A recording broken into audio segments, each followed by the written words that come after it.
Nós vamos abrir as nossas Bíblias no Salmo de número 19 e eu vou fazer a leitura desse texto. Salmo de número 19.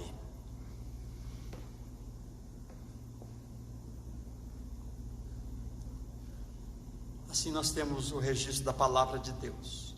Os céus proclamam a glória de Deus e o firmamento anuncia as obras das suas mãos. Um dia discursa a outro dia e uma noite revela conhecimento a outra noite. Não há linguagem nem há palavras e deles não se ouve nenhum som. No entanto, por toda a terra se faz ouvir a sua voz e as suas palavras até os confins do mundo.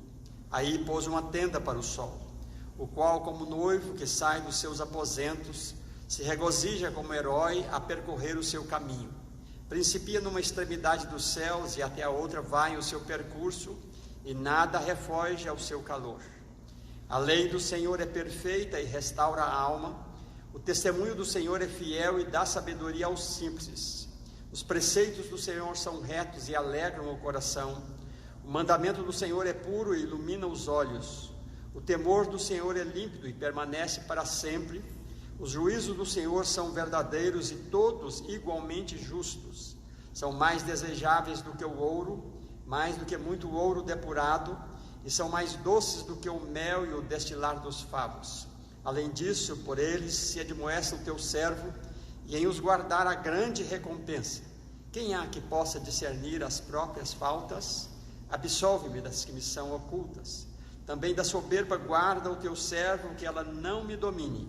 Então serei irrepreensível e ficarei livre de grande transgressão.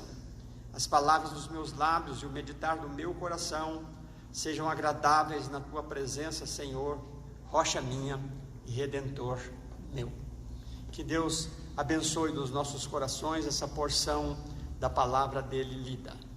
Nós vamos cantar o hino de número 351, Belas Palavras de Vida.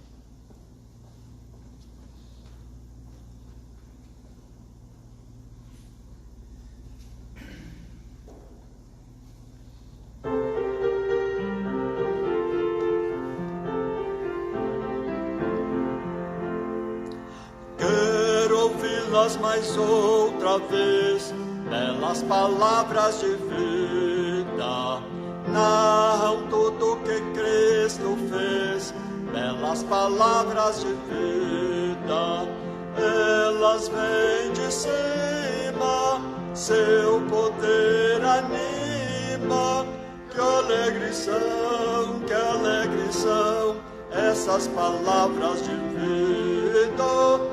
Que alegres são essas palavras de vida. Só Jesus Cristo a todos dá belas palavras de vida. Sem Jesus salvação não há belas palavras de vida. Com amor conclama, para o céu te chama. Que alegres são essas palavras de vida. Que alegres são essas palavras de vida. Só Jesus Cristo é Salvador, belas palavras de vida.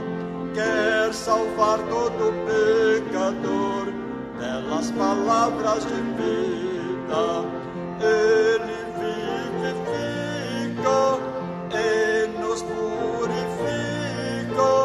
Que alegres são essas palavras de vida. Que alegres são essas palavras de vida. Vamos orar. Pai, nós queremos adorar-te, reconhecendo que só tu és Deus. Reconhecemos, ó Deus, que toda boa dádiva e dom perfeito vem das tuas mãos. Por isso nós somos gratos ao Senhor pelas bênçãos recebidas, a bênção da vida, a bênção da fé, a bênção da salvação que temos em Cristo Jesus, a bênção de termos a tua palavra, a bênção de termos a tua igreja, a bênção, ó Deus, de termos as nossas famílias, termos o trabalho.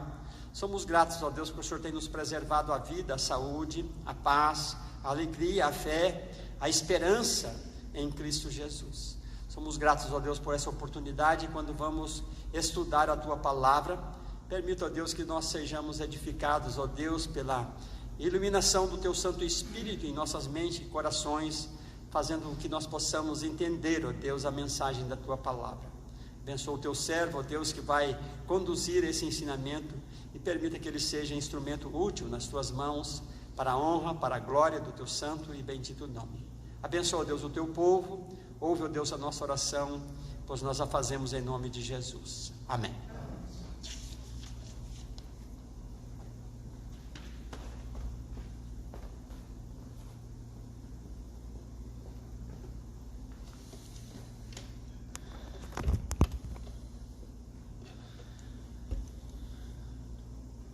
Bom dia, meus irmãos, que a graça e a paz do nosso Senhor Jesus Cristo possa estar conosco, hoje e sempre. É sempre com alegria que a gente vem à frente falar da palavra de Deus, mas ao mesmo tempo é uma responsabilidade muito grande para nós. Então, é sempre com muito temor e tremor que a gente vem à frente, que Ele possa estar nos edificando e nos abençoando com a sua palavra. Nós vamos abrir a palavra de Deus em Gálatas, capítulo 1, nós vamos ler do versículo 6 até o versículo 12, tá? Gálatas 1, capítulo 1, nós vamos ler do versículo 6 até o versículo 12. Admira-se que estejais passando tão depressa daquele que vos chamou da graça de Cristo para outro evangelho, o qual não é outro, senão que há alguns que vos perturbam e querem perverter o evangelho de Cristo.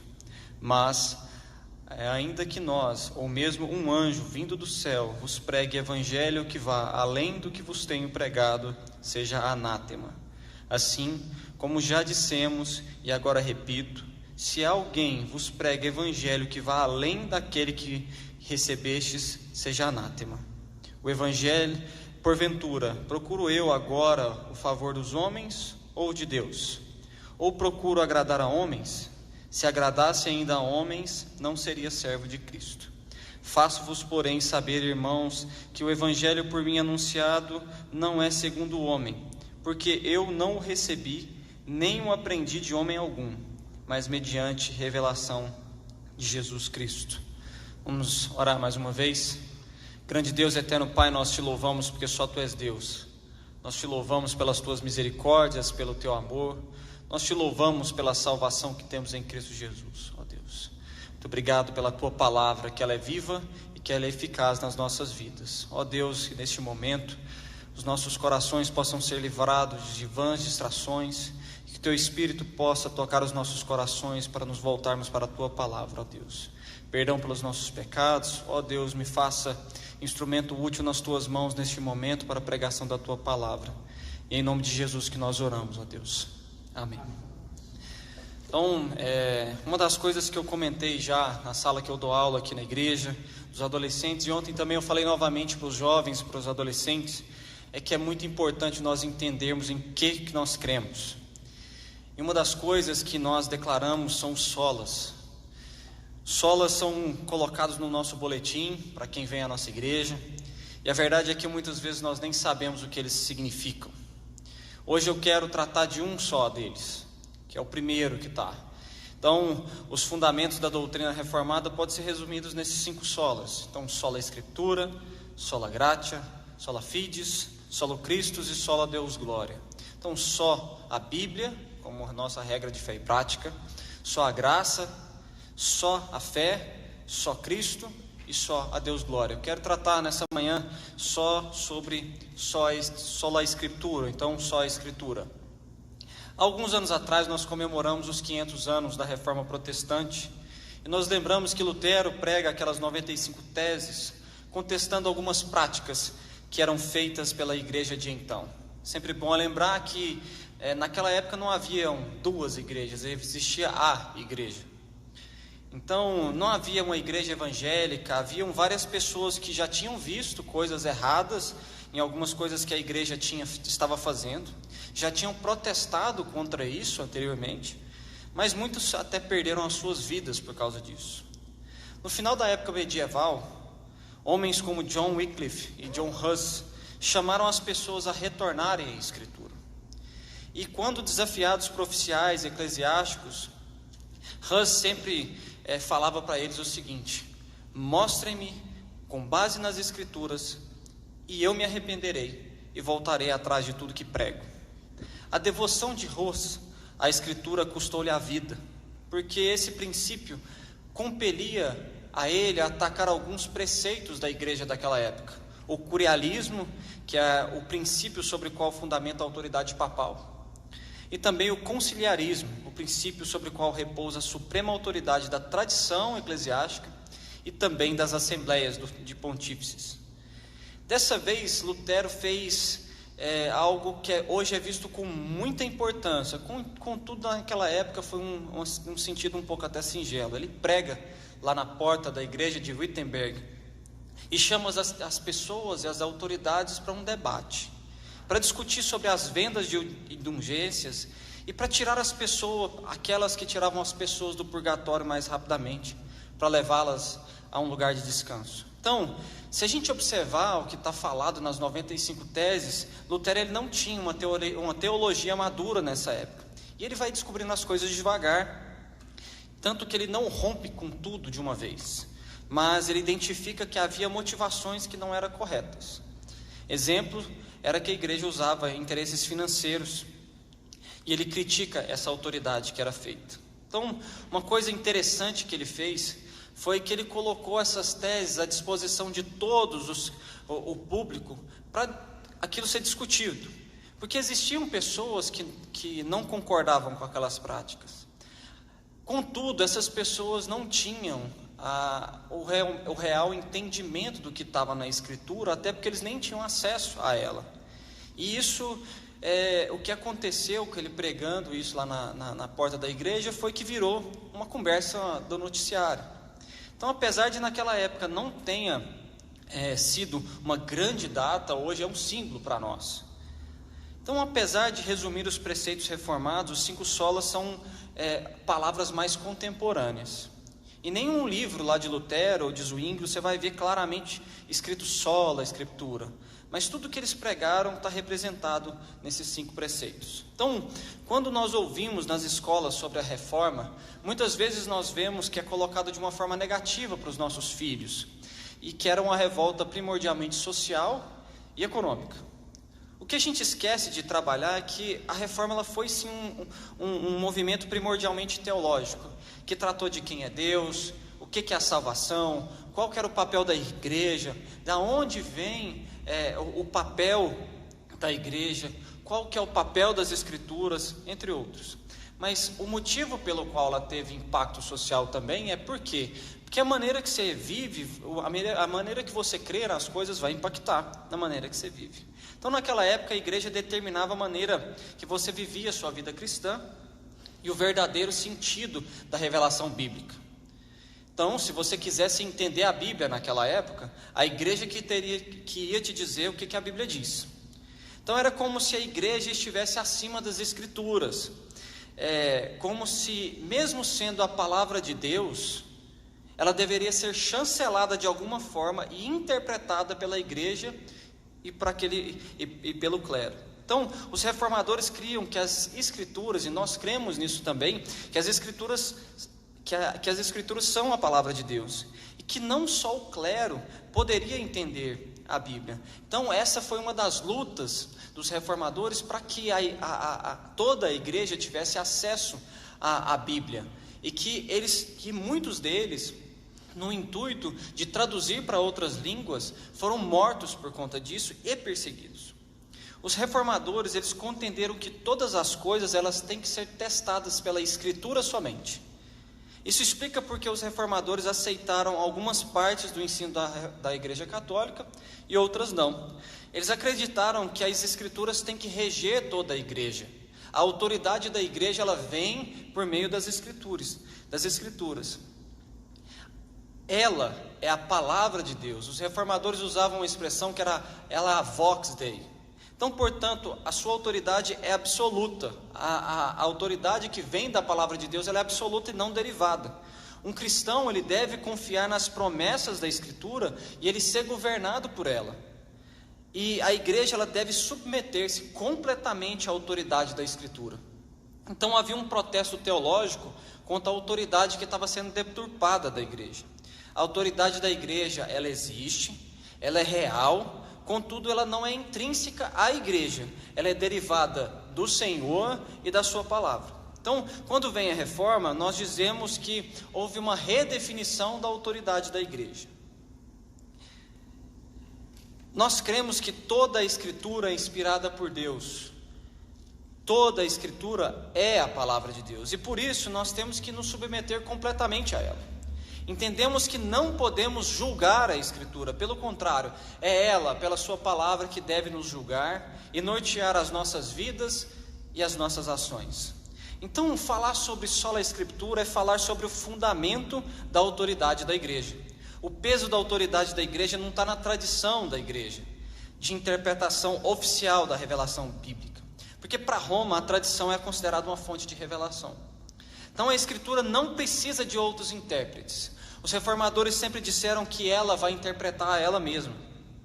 A igreja tem autoridade quando possui conformidade bíblica. Ela interpreta ela mesma porque textos mais obscuros da palavra vão ter outros textos mais claros dentro dela mesma que vai fazer essa interpretação. Uma coisa muito interessante nesse texto a gente vê é que Paulo afirma que a mensagem que ele anunciava é a palavra de Deus. Os reformadores diziam que a Bíblia é a vox Dei, é a palavra de Deus, é a voz de Deus para o seu povo. Paulo diz que ele recebeu de Jesus Cristo essas palavras, é o que está escrito aí no versículo 10 até o versículo 12. Então, a mensagem, ela não tinha autoridade porque Paulo que estava falando, mas sim porque era o próprio Deus que falava por meio dos seus servos. Paulo tem a clara consciência que quando ele escreve, é Deus que fala por intermédio dele. É impressionante nós pensarmos que homens que eram pecadores, homens que eram falhos, pecadores como eu, como você, eles sabiam que quando eles escreviam era Deus que estava falando por meio deles. Os reformadores, eles criam que a Bíblia não é só um livro de histórias bonitas. Não é um livro que conta experiências de algumas pessoas com Deus. Não é um registro de contato com Deus. Mas é o próprio Deus que usa seus servos, alguns homens, e fala por intermédio deles para aqueles que o amam.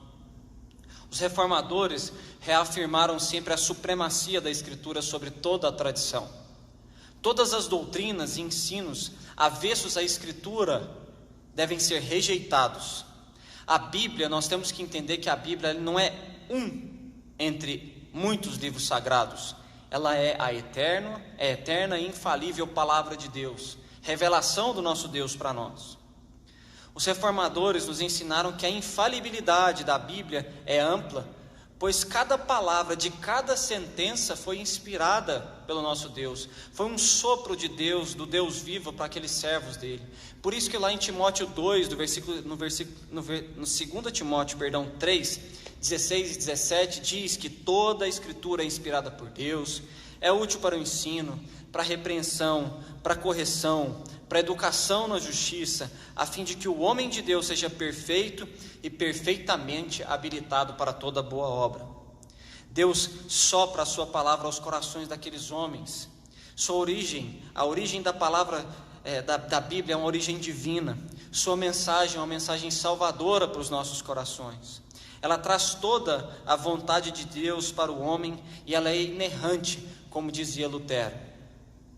Ela não é fruto de um delírio de alguns humanos, mas de uma revelação divina.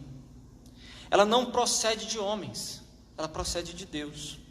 Por isso, nenhum homem, nenhum concílio, nenhuma igreja tem autoridade de acrescentar qualquer coisa, sequer uma vírgula, um ponto a ela. É o que está escrito nesses versículos de Gálatas que nós lemos. Então, quando a Escritura é lida e anunciada fielmente, é como se nós sentíssemos Deus falando conosco. É assim que os reformadores ensinaram. E é assim que é a importância de que nós ensinemos assim também, que a Bíblia é a palavra de Deus. Porque todas as vezes que nós menosprezamos ouvir a palavra, nós estamos menosprezando o ensino que vem do próprio Deus. Às vezes a gente não vê, mas nós agimos assim, sabe, quer ver? Sabe, eu conheço a Bíblia, sei o que ela diz, mas na verdade eu queria que Deus aparecesse para mim, que Ele me mostrasse, que Ele me tocasse. E assim aparentemente a gente coloca a palavra de Deus não como suficiente nas nossas vidas. E aí a gente para, e como os reformadores falaram sempre dessa autoridade, da onde que vem a autoridade da palavra? É de Paulo? É de algum anjo? E mais uma vez eu te chamo a atenção para os versículos 11 e 12. A autoridade não é de anjo, a autoridade não é do apóstolo, nem sequer de nenhum outro ser, a não ser que a autoridade da palavra de Deus vem do próprio Deus. O que Paulo está dizendo aqui é que se algum dia ouvisse ele, ou algum apóstolo, ou algum anjo, ou qualquer outra pessoa pregando algo diferente do que está dizendo na palavra, não ouça. Não é o que eu digo que você tem que escutar, não é o que o pastor diz que você tem que escutar, mas o que Deus diz para você. Se tudo que nós falamos aqui à frente está de acordo com a palavra do nosso Deus, ouça. Mas se nós falarmos alguma coisa que está de encontro ao que a palavra de Deus fala, não ouça. Então, se nós falamos algo que não vá ao encontro da palavra de Deus, não ouça. Não é o que você sente, meu irmão, não é o que você acha. Está na Bíblia? É a verdade. Está na Bíblia, eu não gostei, eu vou rasgar a página. Se você não gostou, meu irmão, repense a sua fé. A Bíblia é a suprema autoridade em questão de fé e de doutrina. Ela é a nossa única regra de fé e prática. A autoridade da Bíblia não procede de qualquer igreja, de qualquer concílio. A autoridade da própria igreja precisa estar debaixo da autoridade da nossa Escritura. Nada pode ser aceito se não tiver sobre a palavra de Deus. A Bíblia não apenas contém palavra de Deus, ela é por si só a palavra de Deus. A sua autoridade ela não vem de fora, a sua autoridade vem do próprio conteúdo, da própria origem do conteúdo. Nós temos que ser como os crentes de Bereia, lá em Atos 17. Eles olhavam para a Escritura acima do pregador. Nessa passagem, Paulo acaba de sair de Tessalônica, onde eles tinham sido presos, e ele vai para Bereia, e a primeira coisa que ele faz, ele vai para a sinagoga. E o povo ouve e fala assim, nossa, vamos ouvir a Paulo. Chega lá, Paulo fala, o que eles fazem? Opa, deixa eu consultar aqui, Paulo, só um minutinho. Consultava na palavra de Deus, se o que ele falava estava de acordo com a palavra de Deus. Então eles entendiam que as Escrituras estavam acima do emissor da mensagem. A autoridade está no texto e não em quem prega. A partir do momento que o emissor deturpa essa palavra, que ela seja anátema. É isso que está escrito também no texto. E como você vai saber disso? Se você, como cristão, não conhece essa palavra e não a estuda. Então, o que nós temos que fazer como cristãos? Nós temos que nos esmerar no estudo dessa palavra, porque eu creio que essa palavra de Deus ela é suficiente, e é o que eu quero falar um pouquinho agora também. A Bíblia ela é absolutamente suficiente para nos ensinar, exortar e nos equipar, para que nós conheçamos a vontade de Deus e a obedecê-la. Buscar outros meios fora da Escritura, como profecias, revelações, sonhos, visões, estão em total desacordo com o ensino da própria Escritura. Zwinglio dizia que o Espírito Santo é o verdadeiro expositor da Bíblia, que capacita a igreja a reconhecer que a Escritura interpreta a Escritura. A chave da interpretação pertence a toda a comunidade de cristãos, e não somente a Pedro ou os seus supostos sucessores, como é pregado. Calvino conclui que, e abre aspas para ele, isso deve permanecer como um fato estabelecido.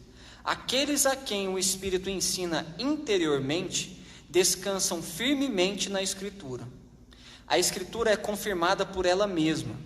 e não é correto que ela seja tornada dependente de exibição de argumentação, visto que por meio do testemunho do Espírito que a Escritura obtém em nossa mente a certeza que ela merece. Isso está nas institutas dele.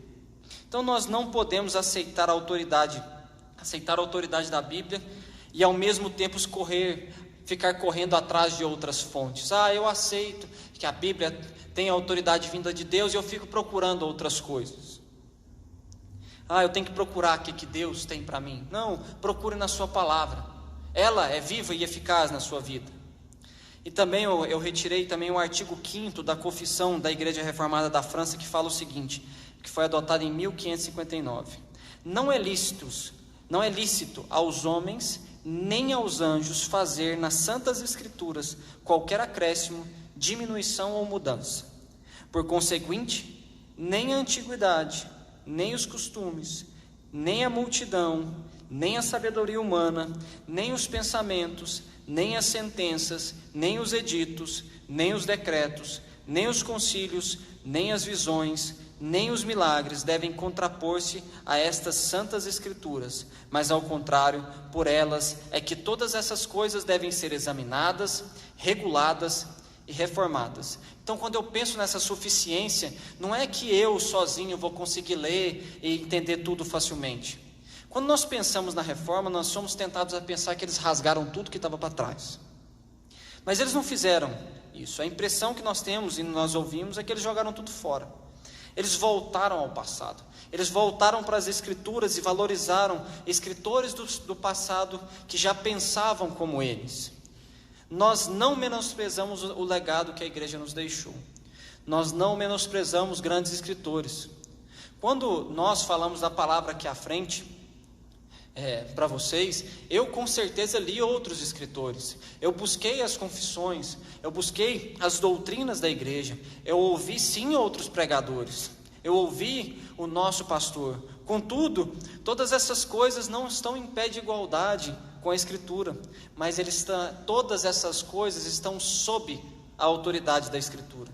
Porque a partir do momento que o pregador não está de acordo com a Escritura, é melhor se largar e não seguir. Saiba, e às vezes a gente tem a impressão que essas deturpações do Evangelho é coisa atual. Pelo texto a gente vê que desde a época de Paulo, e também na época da Reforma, e até hoje existem as pessoas que são corruptas, que são deturpadores da palavra de Deus, que levam a igreja a desvios de conduta. E quando você não conhece as Escrituras que você diz que você crê, provavelmente você vai ser levado por esses ventos de doutrina. Contudo, quando você conhece a palavra, quando você busca a Deus por meio da palavra dele, quando você medita, quando você reflete na palavra de Deus, Deus vai te ajudar a seguir o caminho correto. Paulo sabia que haviam pessoas tentando deturpar os ensinos da igreja. No texto, você pode ver que essa mudança do evangelho então não é uma coisa nova. Como foi que Satanás tentou a Jesus? Ele tenta Jesus usando as Escrituras. Ele usa o Salmo 91, mas ele se esquece que Jesus é o conhecedor da palavra. Ele conhece o sentido que está lá no Salmo, e ele vê claramente que o diabo está deturpando o que está escrito lá no Salmo 91. Mas como nós, como cristãos, vamos saber que alguém está deturpando o que está na palavra? E aí, olhando para o nosso tempo, nós encontramos algumas atitudes que são usurpadoras da autoridade da palavra de Deus. Uma das coisas que a gente vê comumente é tradicionalismo. A gente se apega mas a gente sempre fez assim e a gente vai continuar assim. O sempre fez assim não tem autoridade maior que a palavra de Deus. Se apegar no que sempre foi, para dizer que o que eu estou falando está errado, nós devemos sujeitar todas as nossas tradições, o que sempre foi, ao crivo das Escrituras. Então todas as coisas devem estar debaixo do crivo das Escrituras. Seu modo de agir, seu modo de ver as coisas, o que você ouve, como você presta o seu culto. como você vê, todas as coisas devem estar debaixo do crivo da palavra de Deus. E junto com isso, hoje muitas igrejas ficam parecendo as igrejas tradicionais, as igrejas medievais.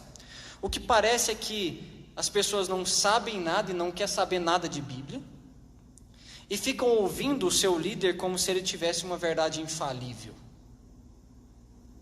e não ficam agindo como os crentes de Bereia.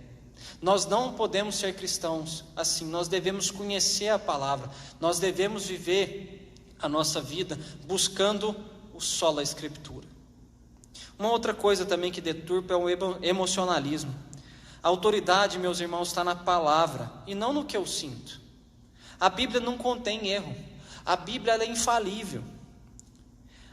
Ela é infalível na sua mensagem e ela é inerrante no seu conteúdo. Outra coisa que deturpa, o racionalismo. A gente quer colocar a razão em todas as coisas, colocar a razão para entender tudo, e se a razão não alcança, não é verdade. E aí tudo tem que caber dentro da minha caixinha, e se não couber, eu rasgo e jogo fora. E quem disse que Deus cabe aí dentro da sua razão, da sua caixinha? O seu Deus é muito maior do que o seu entendimento. Então, o liberalismo teológico tenta esvaziar a igreja do seu conteúdo que é infalível. Ele esforça-se para dizer que a Bíblia está eivada de erros e de contradições, e assim rejeitam partes dela como incompatíveis com a razão humana. Temos também um misticismo pragmático atualmente que, ao mesmo tempo, diz crer na Bíblia, mas fica buscando revelação fora dela. Então muitas teorias atuais estão em desacordo com as Escrituras. E aí, quais que foram essas implicações que o sola escritura trouxe para a igreja e que nós temos que lembrar delas? ênfase no culto e na pregação. Abrir a Bíblia, estudar a Bíblia, fazer pregação expositiva e fazê-la ser entendida pelo povo de Deus. A autoridade transcendente, a autoridade é da palavra, e tudo tem que estar abaixo dela. O testemunho interno do Espírito, nós atribuímos fé na palavra de Deus, e o Espírito de Deus vai testificar nos nossos corações.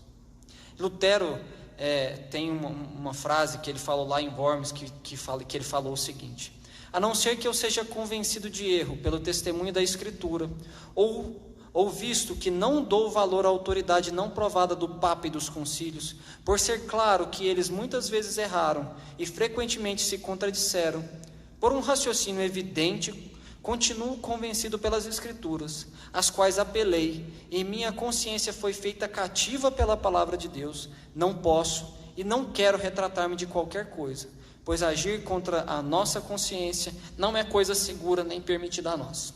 É esta a minha posição. Eu não posso agir diversamente. Deus me ajude. Amém. Depois disso ele teve que fugir muito.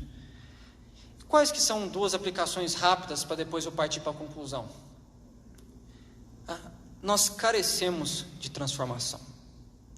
Os reformadores, eles ensinavam que Deus deu a Escritura com a sua palavra de verdade e de poder. Com a sua palavra de verdade, nós podemos confiar na Escritura quanto a esta vida e quanto à eternidade. Como palavra de poder, nós podemos estudar a Escritura para que ela nos transforme, ela possa renovar a nossa mente, os nossos lares, a nossa igreja e a nossa comunidade. Nós temos que entender que a Bíblia é um livro de transformação. Existem muitos livros que você vai ler que vão te informar. Existem muitos livros, e essa é uma citação quase ipsis litteris de uma citação do livro do Joel Bick. Outros livros podem te informar, outros podem reformar a sua maneira de pensar, mas só a Bíblia pode te transformar. A Bíblia é capaz de fazer coisas que somente Deus pode fazer na vida das pessoas. Ela pode te transformar de dentro para fora. Ela é uma luz objetiva em meio a um grande subjetivismo que nós vivemos atualmente. Então, para a gente já passar para a conclusão, o reverendo Hernandes, ele tem uma frase que eu também que está copiada aqui, e eu vou ler, que ela é muito importante para nós. A Bíblia é o livro por excelência. Ela é inspirada por Deus, escrito pelos homens, concebido no céu, nascido na terra, odiado pelo inferno, pregado pela igreja, perseguido pelo mundo e crido pelos eleitos. Então a reforma foi uma volta à Escritura, um retorno à doutrina apostólica. Por isso que nós pregamos e nós temos que sempre reafirmar: só a Escritura, só as Escrituras. Foi uma reação a uma autoridade da igreja que estava sendo deturpada. Os reformadores reafirmaram a supremacia das Escrituras sobre a tradição. A Bíblia é a única regra de fé e prática. A autoridade da igreja sempre, meus irmãos, tem que estar debaixo da autoridade das Escrituras. E hoje nós somos tentados a ouvir várias autoridades. E a verdade é que ouvimos muitas vozes e nós estamos ouvindo pouco a voz de Deus por meio da sua palavra. E para os jovens, eu sempre digo para eles lá na sala: não enxergue o estudo da palavra de Deus como algo careta, como algo velho, antiquado. Estudar a Bíblia é algo necessário para que eu entenda o que Deus quer para mim, para o que Deus quer para as nossas vidas. Nós temos que dar mais ouvidos a essa voz, para que ela nos norteie em todos os aspectos das nossas vidas, na nossa escola, na faculdade, no trabalho, na nossa vida. A Bíblia, e aqui também eu não vou ler cada texto, mas quem quiser anotar também é uma citação do livro do Joel Bick. Ele fala o seguinte: a Bíblia é a bússola que nos orienta através das tempestades e das ondas que enfrentamos na vida. A Escritura é o espelho pelo qual vestimos. Tiago 1, 22 a 27. A regra pelo qual agimos. Gálatas 6, 16. A água com a qual nos lavamos. Salmo 119, 9. O fogo que nos aquece, que aquece os nossos corações. Lucas 24, 32. A comida que nos alimenta. Jó 23, 12. A espada que nós lutamos.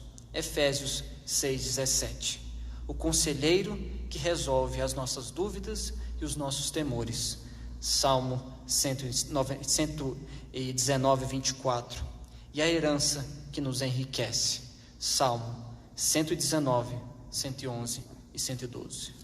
Então, nós temos que viver o sola Escritura, como John Flavel dizia.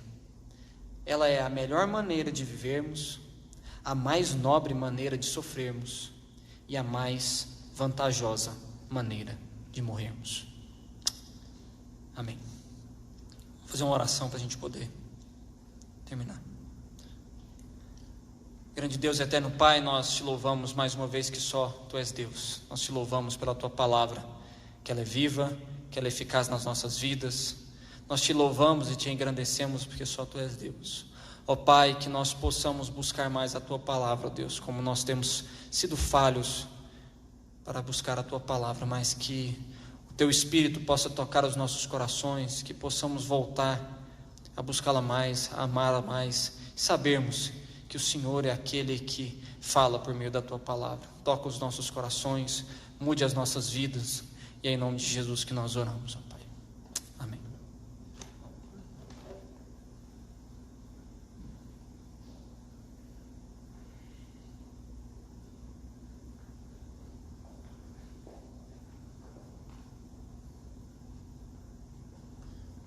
Nós vamos orar, vamos receber a bênção.